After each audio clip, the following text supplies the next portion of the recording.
Você acredita que é uma pessoa equilibrada. Acredita que trabalha muito porque é responsável, porque se importa com a família, porque quer uma vida melhor. Mas e se esse padrão que você chama de responsabilidade for, na verdade, o sintoma mais sofisticado de um colapso que já começou dentro de você? Há um aviso que acaba de chegar da União Europeia. Não é apenas sobre números, mercados ou taxas de juro. É sobre o ponto de ruptura de um sistema que foi construído sobre mentes exaustas, carteiras vazias e corações cada vez mais distantes de tudo o que realmente importa. E esse aviso fala diretamente sobre você, sobre o seu trabalho, sobre a sua conta bancária e sobre aquilo que sobra de você às 22 horas de uma terça-feira, quando o silêncio da casa finalmente se instala e você não consegue dormir. Fique. Fique até ao fim. Porque o que está prestes a ouvir não é um alerta para economistas nem para governos. É um alerta para a mente humana que foi transformada numa máquina de produzir e consumir até ao limite da quebra. E se você sair agora, vai continuar nesse ciclo sem jamais perceber onde está a raiz do problema. Não a raiz do problema financeiro. A raiz do problema que faz com que todas as soluções financeiras que você já tentou tenham durado exatamente o tempo de uma resolução de ano novo. Imagine uma floresta depois de um longo verão sem chuva. As árvores ainda estão de pé, os ramos ainda têm folhas. À distância parece tudo bem, mas debaixo da terra as raízes estão a secar. E quando a primeira faísca aparecer, não vai arder uma árvore. Vai arder tudo. É exatamente assim que a psiquiatria descreve o colapso emocional que precede o colapso financeiro. Silencioso, gradual e devastadoramente completo quando chega. Augusto Cury dedicou décadas a estudar o fenômeno que ele próprio nomeou como síndrome do pensamento acelerado. E o que descobriu é perturbador na sua precisão. A mente humana contemporânea está a gerar mais pensamentos por dia do que em qualquer outro momento da história registrada. Não pensamentos produtivos, não. Pensamentos circulares, pensamentos de alarme, pensamentos sobre dívidas, sobre prazos, sobre aquilo que não foi feito, sobre aquilo que não vai ser feito, sobre o que os outros pensam, sobre o que o banco vai responder. Uma tempestade interna constante, que não para nem quando o corpo deita, nem quando os olhos fecham.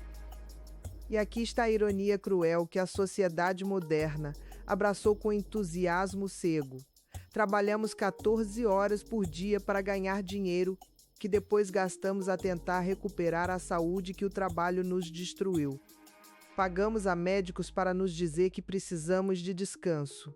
Pagamos a psicólogos para nos dizer que precisamos de depósito. E depois voltamos ao trabalho às 6:30 da manhã seguinte, porque a prestação do carro não vai esperar pela nossa iluminação pessoal. Não, não, não. Isso não é vida produtiva. Isso é uma prisão com salário. Agora, antes de entrar no coração desta conversa e antes de falar sobre o aviso concreto que chegou da União Europeia e o que ele significa para a sua vida real, há algo que você precisa de perceber primeiro sobre como o seu próprio cérebro está a trair as suas finanças neste momento. Mas para perceber isso, precisa primeiro de entender o que Cury chama de conta bancária emocional. E essa compreensão vai mudar radicalmente a forma como você toma decisões com dinheiro a partir de hoje. Se você sente que isto ressoa com algo que vive, com essa sensação de trabalhar sem parar e sentir que não avança, então este canal existe exatamente para essa conversa. Invista 2 segundos agora na sua própria riqueza mental. Subscreva. E escreva nos comentários uma única palavra que descreva como você se sente quando olha para a sua conta bancária. Uma palavra. Isso vai dizer muito sobre onde está a sua psicologia financeira neste momento. Agora, voltemos à floresta. As raízes estão secas, mas a maioria das pessoas não sente isso porque está demasiado ocupada a olhar para as folhas. A maioria das pessoas vive aquilo que Cury descreve como a armadilha da normalidade urgente. Um estado em que a agitação constante é tão familiar que começa a parecer o estado natural das coisas. O coração acelera quando o telefone toca. Os ombros sobem quando o chefe escreve fora do horário. O estômago aperta no domingo à tarde porque a segunda-feira já está a chegar. E tudo isso é considerado normal. É considerado o preço do sucesso. Mas não é o preço do sucesso. É o sintoma de uma mente que perdeu a capacidade de distinguir entre urgência real e ruído fabricado. E essa incapacidade tem um custo financeiro direto, mensurável, devastador. Pense no seguinte: quantas vezes você já tomou uma decisão financeira importando, estando emocionalmente esgotado? Quantas vezes comprou algo que não precisava, porque estava estressado e o cérebro precisava de um pequeno alívio dopaminérgico? Quantas vezes disse sim a uma despesa que sabia que não devia porque não tinha energia emocional para dizer não? Quantas vezes adiou uma decisão importante porque a mente já estava tão sobrecarregada que a procrastinação parecia a única opção suportável? Cada uma dessas situações tem um nome em economia comportamental. Chama-se decisão sob carga cognitiva. E o que as investigações mostram, de forma consistente, é que uma mente esgotada toma decisões financeiras piores do que uma mente descansada. Não um pouco piores. Significativamente piores. A diferença entre a mente que avalia uma proposta de investimento às 8 da manhã, depois de uma boa noite de sono, e a mente que toma a mesma decisão às 23 horas, depois de 10 horas de reuniões, é a diferença entre dois seres humanos completamente distintos. Um deles tem acesso à inteligência crítica. O outro está a funcionar no modo de sobrevivência, que é biologicamente concebido para decidir rápido, não para decidir bem. E agora chegamos ao aviso da União Europeia. Porque o que acaba de ser divulgado não é apenas um relatório técnico sobre indicadores econômicos. É um documento que, lido com olhos de psiquiatria e economia comportamental, é um diagnóstico coletivo da saúde mental de toda uma civilização que chegou ao limite. Os dados são nítidos como vidro partido. Os países da União Europeia registram, neste momento, os níveis mais elevados de esgotamento profissional das últimas 3 décadas. O absentismo por razões de saúde mental ultrapassou, pela primeira vez, o absentismo por razões físicas. Os jovens entre 25 e 35 anos, aqueles que deveriam estar na fase de construção das suas vidas, estão a abandonar o mercado de trabalho formal em números que os economistas chamam de sem precedente, histórico. E o endividamento das famílias, mesmo nos países economicamente mais estáveis, continua a crescer numa espiral que não segue a lógica do consumo emocional. Escuta, isso é um colapso. Não amanhã, já está a acontecer. Está a acontecer precisamente porque ninguém ensinou as pessoas a gerir a psicologia que está por baixo das decisões financeiras. Toda a gente sabe que deve poupar. Toda a gente sabe que deve evitar dívidas. Toda a gente sabe que deve investir a longo prazo. Mas quase ninguém consegue fazer isso de forma consistente. Por quê? Não por falta de informação. Por excesso de perturbação emocional. A mente perturbada sabe o que deve fazer e faz o oposto. Sempre. Sem exceção. E agora há algo que precisa de ouvir sobre aquilo que acontece dentro da sua família. Enquanto isso tudo se processa. Porque este é o ponto que as pessoas evitam. Este é o espelho que ninguém quer encarar. Quando você chega à casa fisicamente presente, mas emocionalmente ausente, quando está sentado à mesa do jantar, mas a sua mente está a calcular prazos, quando abraça os seus filhos, mas os seus olhos estão distantes, quando seu companheiro fala com você e a sua cabeça está noutro lugar, o que acontece nesse momento não é neutro. É devastadoramente prejudicial. E é cumulativo. As crianças que crescem ao lado de um adulto emocionalmente ausente por causa do estresse financeiro desenvolvem padrões de ansiedade que vão transportar para a sua própria vida adulta. Não porque os pais lhes tenham dito algo de errado, mas porque o silêncio tenso, o cansaço constante, a irritabilidade de baixa intensidade que preenche o ar de uma casa onde o dinheiro é sempre uma sombra. Tudo isso é absorvido pelo sistema nervoso de uma criança de 7 anos com uma precisão assustadora. Ela não entende os números, mas sente o clima. Sente que algo não está bem, e o sistema nervoso dela começa a aprender que o mundo é um lugar de tensão permanente. Isso não é herança de pobreza material, é herança de pobreza emocional, e é transmitida com uma eficiência que nenhum banco seria capaz de replicar. O parceiro que dorme ao lado de alguém que trabalha até esgotar, que não tem disponibilidade emocional, que está sempre preocupado, que quando não está a trabalhar, está a pensar em trabalho, esse parceiro vai experimentar algo que os investigadores descrevem como solidão de casal. Uma solidão que é paradoxalmente mais dolorosa do que a solidão de quem está sozinho, porque você está lá, o corpo está presente, mas a pessoa foi embora. E depois as relações deterioram-se, e depois as famílias fragmentam-se, e depois os custos emocionais tornam-se custos financeiros reais. Separações, terápias, filhos que precisam de apoio psicológico, doenças que nasceram do estresse não gerido. A ironia feroz é que o trabalho excessivo que foi justificado pela família vai destruindo exatamente aquilo que pretendia proteger, raiz a raiz, estação após estação. Agora precisa de ouvir algo que vai perturbar profundamente a forma como você pensa sobre a sua produtividade. Porque aquilo que a sociedade chama de alto rendimento, o trabalhador de excelência que nunca para, que está sempre disponível, que responde e-mails às 11 da noite e acorda às 5:30 com o telemóvel na mão. Esse arquétipo não é um modelo de sucesso.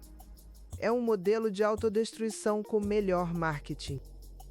O neurocientista que trabalha com dados reais de produção cognitiva sabe que após 4 a 6 horas de trabalho mental intenso, a qualidade das decisões e da produção começa a decair de forma exponencial. A partir das 8 horas, o cérebro em estado de fadiga não está simplesmente a produzir menos. Está a produzir com erros que não consegue detectar. Está a cometer equívocos que, em contexto financeiro, se traduzem em contratos mal lidos, oportunidades mal avaliadas, riscos mal calculados. A 12ª hora de trabalho não é trabalho. É o pagamento antecipado de uma dívida que você vai cobrar a si próprio em forma de doença. E aqui está onde o aviso da União Europeia toca em algo visceral. Os países com maiores índices de horas de trabalho por habitante não são os que têm maior riqueza per capita. São os que têm maiores custos com saúde relacionados com doenças mentais e cardiovasculares. Estão literalmente a trabalhar para pagar as consequências do trabalho. O sistema tornou-se uma máquina de extrair saúde e transformá-la em PIB, e depois usar parte desse PIB para tentar comprar de volta a saúde que extraiu. É uma contabilidade que não fecha para ninguém, exceto para os que vendem os medicamentos. Sim, é exatamente tão absurdo quanto parece. Mas antes de chegar às ferramentas concretas, e elas vão chegar, há uma última camada desta crise que precisamos de descascar. Porque há algo que está silenciosamente a acontecer dentro do seu cérebro cada vez que você abre a aplicação do banco, e é provável que nunca ninguém lhe tenha explicado desta forma. O cérebro humano, quando exposto ao estresse financeiro crônico, passa por uma alteração funcional que os neurocientistas chamam de estreitamento atencional. O que isso significa na prática é que a mente ansiosa por dinheiro literalmente perde capacidade cognitiva temporária, não como metáfora, como realidade biológica mensurável. As investigações publicadas em jornais de neuropsicologia mostram que o equivalente cognitivo desta condição é uma perda temporária de capacidade de raciocínio comparável à de uma noite sem dormir. A pessoa que está a sofrer de ansiedade financeira grave está a tomar decisões sobre dinheiro com menos capacidade mental do que teria se estivesse descansada. Mais uma vez, a ironia brutal. É precisamente quando mais precisamos de pensar bem sobre o dinheiro que a mente está menos apta a fazê-lo. E o que faz o cérebro nesse estado? Procura aliviar o desconforto no imediato. Compra, gasta, distrai. Não porque a pessoa é irresponsável, mas porque o sistema de recompensa neurológico encontra no consumo impulsivo um alívio rápido de dopamina que interrompe temporariamente o sinal de alarme. A compra impulsiva não é um vício de consumo. É um mecanismo de autorregulação emocional primitivo que a economia de consumo aprendeu a explorar com uma precisão assustadora. Cada notificação de promoção, cada desconto por tempo limitado, cada parcela sem juros foi desenhada por equipas de psicólogos comportamentais cujo trabalho é ativar esse mecanismo quando a sua mente está mais vulnerável. Você não está a perder dinheiro por falta de disciplina. Está a perder dinheiro porque está exausto e o sistema foi construído para extrair dinheiro de mentes exaustas. Ponto.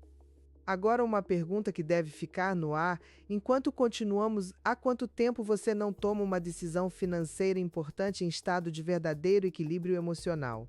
Pense nisso, porque a resposta pode ser mais perturbadora do que qualquer número na sua conta bancária. O composto que Cury observou ao longo de décadas de trabalho clínico com pacientes de todos os estratos sociais é perturbador na sua consistência. Há um padrão que aparece em pessoas de 26 anos e em pessoas de 52. Aparece em quem ganha pouco e em quem ganha bem.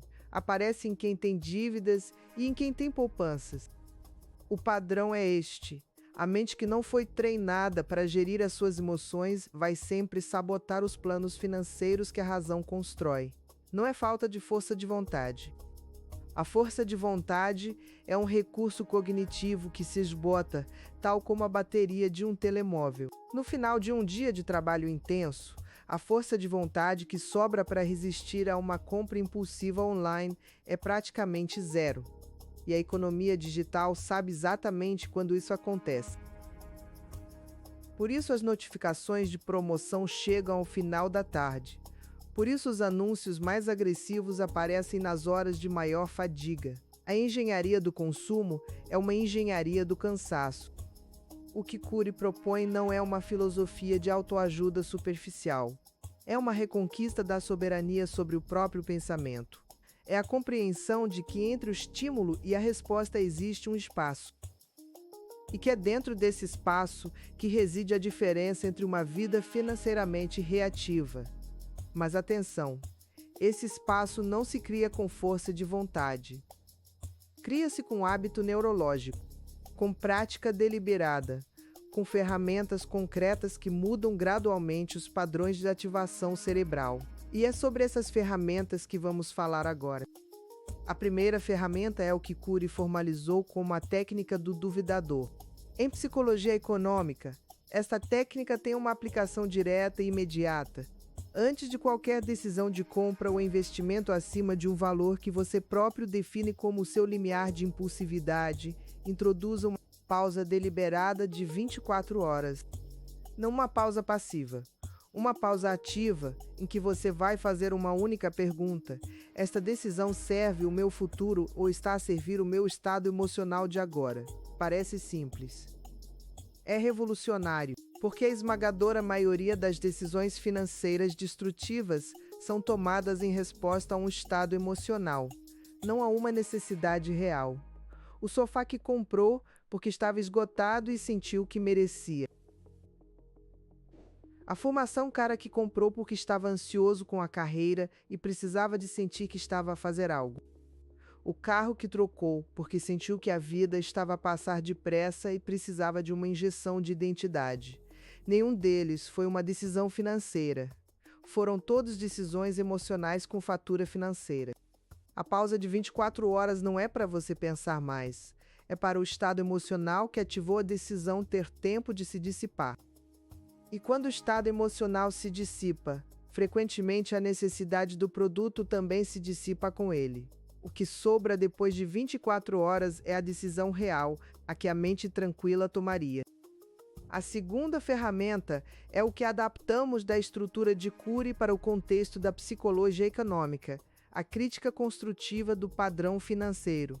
Não crítica destrutiva, não julgamento, não culpa.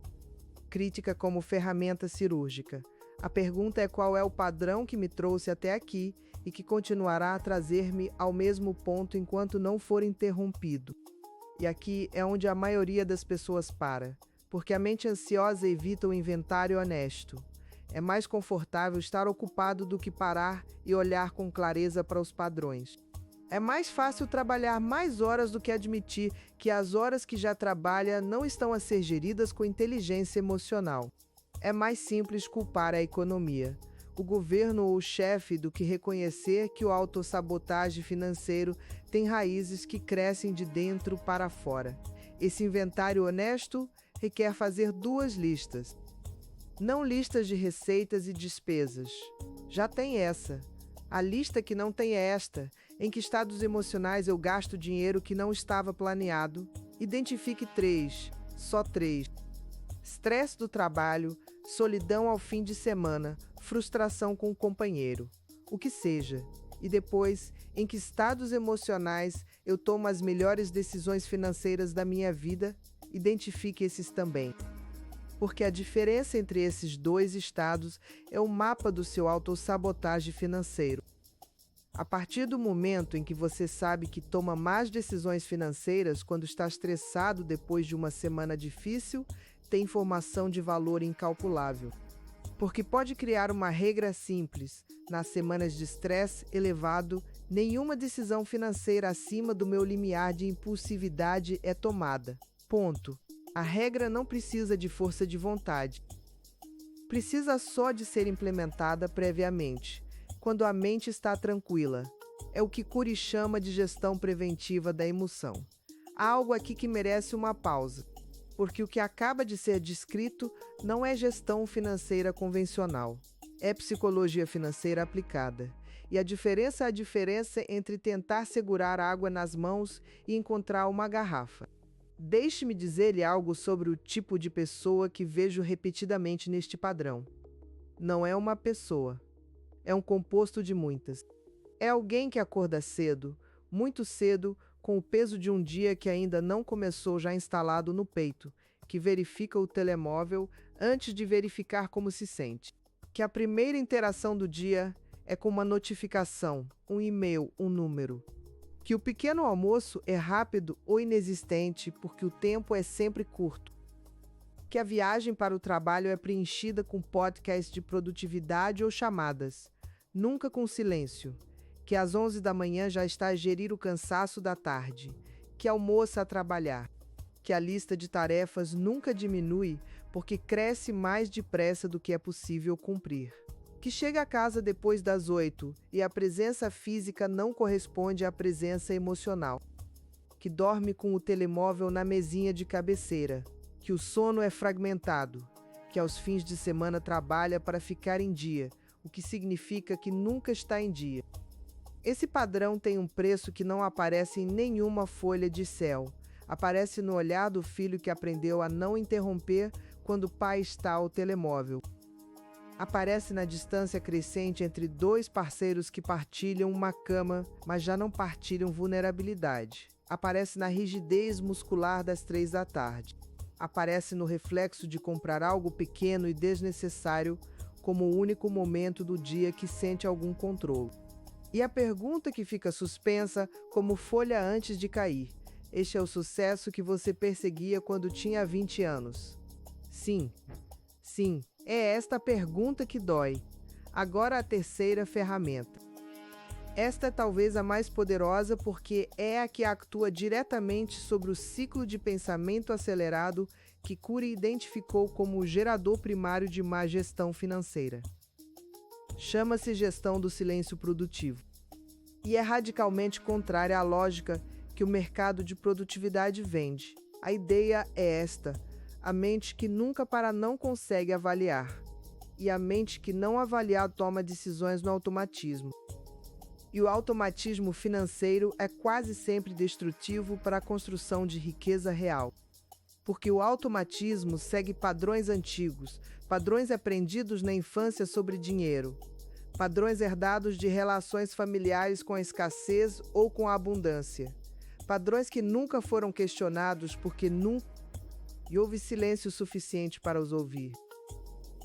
A prática concreta é simples e exige apenas 15 minutos por dia. Não meditação no sentido espiritual se isso não ressoa consigo. Apenas 15 minutos de silêncio intencional, sem ecrãs, sem áudio, sem estimulação externa, em que o único trabalho é deixar os pensamentos passar sem os perseguir. É como observar folhas na superfície de um rio sem pular para a água a cada uma que passa. O que acontece nesse silêncio, de forma consistente ao longo de 3 a 4 semanas, é que a mente começa a diferenciar o urgente do importante, começa a reconhecer os padrões automáticos de reação. Começa a recuperar algo que o estresse crônico consome com uma eficiência implacável, a capacidade de perspectiva. E a perspectiva em contexto financeiro vale mais do que qualquer planilha. Porque uma mente com perspectiva avalia uma proposta de investimento de forma diferente de uma mente reativa. Uma mente com perspectiva reconhece o impulso de compra antes de clicar. Uma mente com perspectiva consegue adiar a gratificação sem sentir que está a punir-se. O silêncio produtivo não é o oposto da produtividade, é o seu fundamento. As árvores que sobrevivem a tempestades severas são as que têm raízes que cresceram lentamente em solo denso, não as que cresceram rápido em areia fina. A profundidade das raízes não se vê, mas é o que decide o que fica de pé quando o vento forte chega. E o vento forte está a chegar. É exatamente disso que o aviso da União Europeia está a falar. Os economistas comportamentais que analisaram os dados de consumo dos últimos 8 anos identificaram um padrão de ciclo que se repete com uma regularidade perturbadora. Períodos de estresse econômico global geram ondas de consumo emocional que agravam o endividamento das famílias, que por sua vez geram mais estresse, que por sua vez gera mais consumo emocional. É um espiral, não um ciclo que se fecha, um espiral descendente. E o que distingue as pessoas que saem desse espiral das que ficam aprisionadas nele não é o rendimento. Há pessoas que saem do espiral com rendimentos medianos. Há pessoas que ficam aprisionadas com rendimentos elevados. O que distingue não é o quanto ganham. É o nível de consciência emocional que aplicam às suas decisões financeiras. Essa consciência emocional não é um dom, é uma competência. E como todas as competências, é treinável. E como todas as coisas treináveis, começa com uma decisão. Uma única decisão tomada com clareza suficiente, que diz: vou parar de gerir o dinheiro apenas com a razão, e vou começar a gerir também os estados emocionais que determinam o que faço com o dinheiro. Essa decisão é o início de uma forma de produtividade que Cury descreve como alto rendimento sustentável. E a palavra sustentável é o que muda tudo, porque há 2 tipos de alto rendimento. O primeiro é o sprint, máxima velocidade por um período curto seguido de colapso. O segundo é o alto rendimento sustentável, intensidade calibrada que pode ser mantida por décadas, sem destruir a saúde, as relações e a clareza mental. A ironia que o mercado de produtividade não quer que você perceba é que o alto rendimento sustentável produz significativamente mais resultado total ao longo de uma carreira do que o sprint repetido. Porque o sprint repetido acumula fadiga, comete erros crescentes, perde relações de valor, toma decisões financeiras cada vez piores e eventualmente colapsa. Enquanto o alto rendimento sustentável cresce gradualmente como uma floresta densa, onde cada árvore suporta as outras e o conjunto é infinitamente mais resistente do que qualquer árvore isolada. Aqui há uma pergunta que fica no ar e que quero que leve consigo. Você está a construir uma floresta ou a crescer sozinho, rapidamente, em solo raso? Agora chegamos ao núcleo daquilo que Cury formalizou como a técnica que mais transforma quando aplicada à esfera financeira. A técnica que ele chamou de DCD: duvidar, criticar, determinar. e vou explicar-lhe como aplicar isto de forma concreta ao seu dinheiro e à sua produtividade, começando por amanhã de manhã. Duvidar. O primeiro movimento não é a certeza, é a dúvida inteligente. Quando um pensamento de urgência financeira aparece, a primeira resposta não deve ser ação imediata. Deve ser uma pergunta: este pensamento é um facto ou é uma interpretação? Este alarme que estou a sentir é uma ameaça real ou é o meu sistema nervoso a reagir a um padrão antigo de medo? A maioria dos pensamentos financeiros ansiosos não é baseada em factos presentes. É baseada em projeções futuras construídas sobre memórias de escassez passadas. O cérebro pega num extrato bancário de segunda-feira, combina com a memória de uma dificuldade financeira de há 5 anos. Projeta um cenário de desastre para daqui a 6 meses e entrega esse cenário ao sistema nervoso, como se fosse uma ameaça presente e imediata, e o corpo reage como se o leão estivesse mesmo à porta. Duvidar desse pensamento não é negar a realidade, é perguntar: o leão está mesmo aqui agora, ou é o meu cérebro a fazer uma projeção baseada em padrões antigos? Frequentemente a resposta honesta é: o leão está muito menos próximo do que parece. Criticar. O segundo movimento é a análise sem julgamento. Não autocrítica destrutiva, isso aumenta o cortisol e estreita ainda mais a capacidade cognitiva. Crítica como dissecção, o que gerou este padrão financeiro que estou a repetir. Que decisões, que crenças, que automatismos o sustentam? E de onde vêm essas crenças? Porque muitas das crenças financeiras que determinam as nossas decisões adultas foram aprendidas antes dos 10 anos de idade, num contexto completamente diferente do contexto atual, e nunca foram atualizadas. Quem cresceu numa casa onde dinheiro era motivo de conflito aprendeu que dinheiro é perigoso. Quem cresceu numa casa onde nunca havia suficiente aprendeu que a escassez é o estado natural. Quem cresceu numa casa onde a ostentação era valorizada aprendeu que o valor de uma pessoa é mensurável pelo que exibe. Nenhum destes aprendizados foi escolhido. Todos eles foram absorvidos como o cheiro de uma cozinha. E agora determinam silenciosamente decisões financeiras que você acredita estar a tomar de forma racional e livre. Criticar é iluminar estas raízes. Não para as arrancar com violência, mas para perceber que estão lá e que o seu crescimento futuro não tem de ser determinado por elas. Determinar. O terceiro movimento é a ação intencional, que é radicalmente diferente da ação reativa. Determinar significa escolher com clareza e num estado de relativa tranquilidade emocional, um próximo passo concreto que não serve o estado emocional do momento, mas serve a visão de longo prazo. E o próximo passo não precisa de ser grande. Na verdade, Cury insiste repetidamente que os grandes protagonistas da mudança são os micropassos diários, não os grandes gestos ocasionais. Cada dia sem exceção. O hábito que transforma não é o que você faz durante uma semana de motivação intensa. É o que você faz durante os dias em que não está motivado. Nesses dias é que o caráter financeiro se constrói ou se dissolve. Determine um micropasso. Apenas um.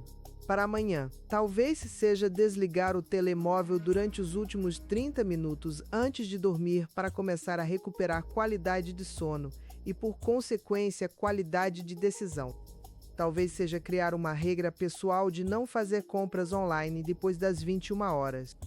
Talvez seja ter uma conversa honesta com o parceiro sobre a real situação financeira, porque o silêncio financeiro dentro de uma relação é um dos maiores geradores de distância emocional que existe. Talvez seja simplesmente sentar-se 15 minutos em silêncio amanhã de manhã, antes de verificar o telemóvel, para que o primeiro pensamento do dia seja seu, não da notificação de alguém. Apenas um passo, mas um passo real, concreto e tomado por você em estado de clareza, não de euforia motivacional. Clareza. E há algo mais que merece ser dito, diretamente sem ornamento. A sua conta bancária emocional é anterior à sua conta bancária real. Sempre. O saldo emocional que você carrega determina o que faz com o saldo financeiro. Uma mente com reservas emocionais sólidas avalia oportunidades com serenidade. Resiste à pressão de vendedores treinados para explorar a ansiedade. Consegue dizer não sem culpa. Consegue dizer sim com convicção. Consegue esperar. E esperar, em finanças, é frequentemente o movimento mais lucrativo que existe. Uma mente com reservas emocionais esgotadas, pelo contrário, é uma mente que busca no exterior o que não encontra no interior. E o mercado é um especialista em oferecer exatamente o que mentes esgotadas procuram: identidade em objetos, pertença em marcas, controle ilusório em compras, alívio temporário em distrações que custam dinheiro e não curam nada. O aviso que chegou da União Europeia não é apenas econômico, é civilizacional. É o reconhecimento de que um sistema construído sobre exaustão humana está a aproximar-se do ponto em que a exaustão começa a ser mais cara do que o rendimento que produz.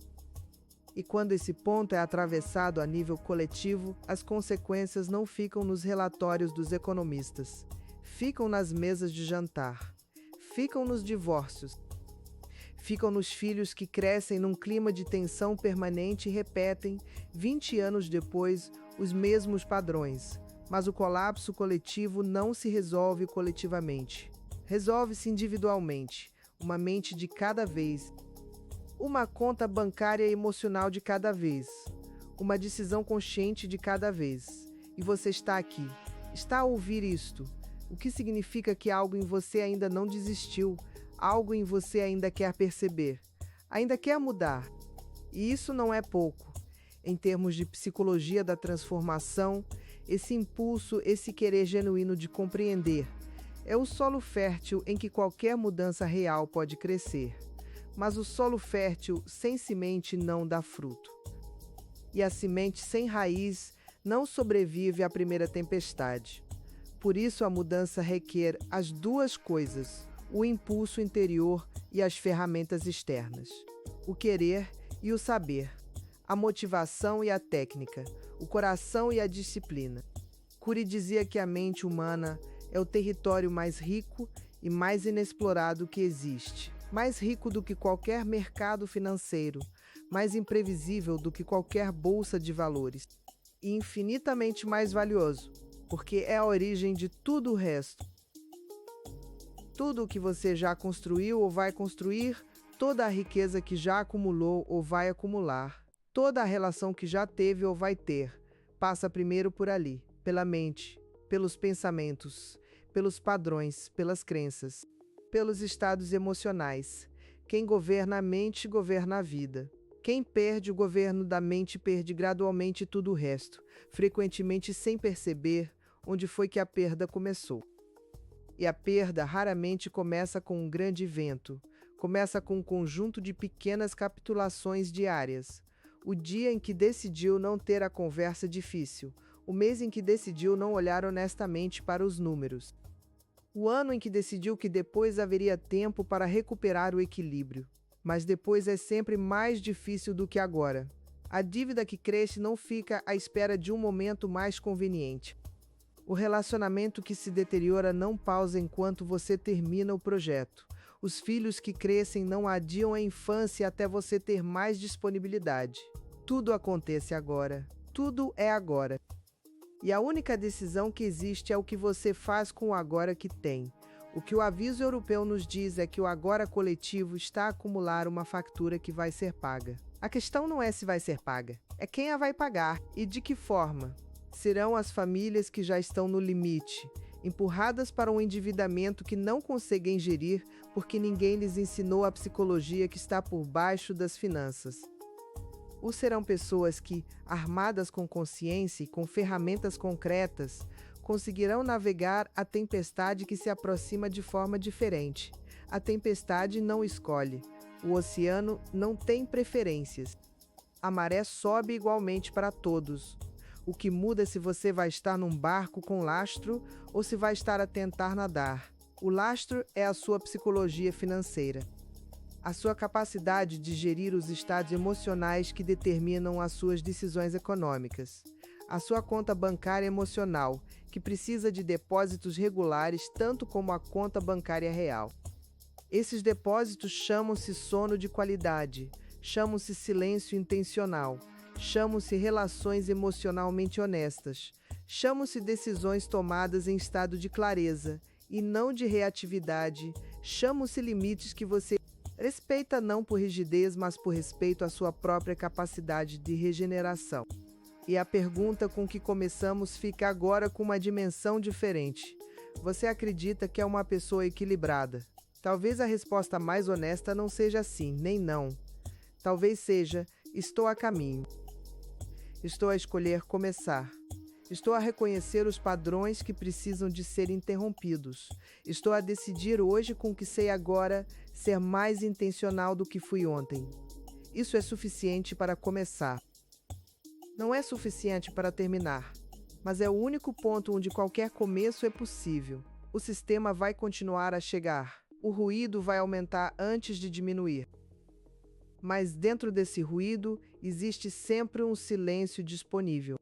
Um silêncio que precisa de ser conquistado com intenção, que não surge espontaneamente numa vida acelerada, mas que pode ser criado deliberadamente, 15 minutos de cada vez, uma decisão consciente de cada vez, uma pausa de 24 horas de cada vez. A floresta que resiste às tempestades não cresceu numa semana. Cresceu raiz a raiz, estação após estação, com paciência que a árvore individual nunca escolheu, mas que a natureza impôs como condição de sobrevivência.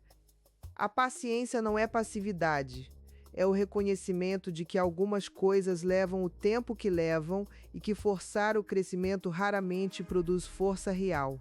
A sua psicologia financeira levará o tempo que levar, mas cada dia que começa com mais consciência do que o anterior é um dia em que o saldo da conta bancária e emocional cresceu. E esse crescimento silencioso e não celebrado é o que vai determinar onde você está daqui a 5 anos.